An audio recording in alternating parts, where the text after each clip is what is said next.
Da Courmayeur Ama io il neomelodico. credo. Ah? La Courmayeur ama la musica Amano neomelodica. le canzoni non ha- neomelodiche, che sono canzoni normali come tutti, però è un genere. No, e ma come pure no? tu ti metti. Sì, No. è un genere neomelodico. No, perché se un cantante invece di nascere a Napoli nasce a Roma, tu che dici? È un cantante neomelodico romano? No, perché non c'è il neomelodico. a No, Roma. perché significa neomelodico? Il neomelodico è No, napoletano. è perché ai tempi che furono hanno voluto ghettizzare una parte di cantanti che venivano da Napoli.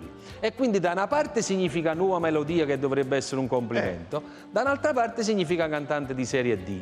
Ma no, È per così. me il neomelodico E è mo uno lo sapeva anche stile. Ma è uno stile. No, non adesso è stiamo assolutamente. mezz'ora a parlare.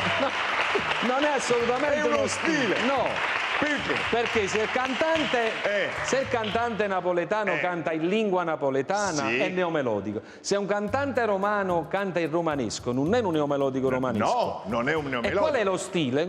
Sono le canzoni pop. Sì, Con i ma testi in lingua napoletana. però cantate in un modo diverso. Non è vero, perché? Come cantiamo con i microfoni? No, perché il neomelodico è un po' più...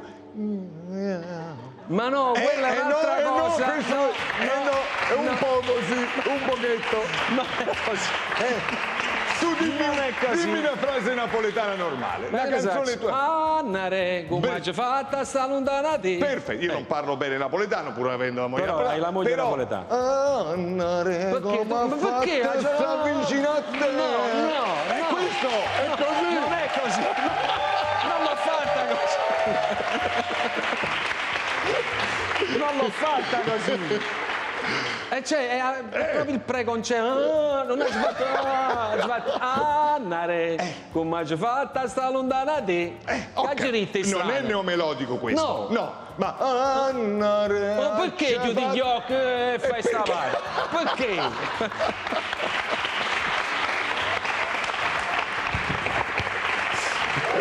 Viva Napoli!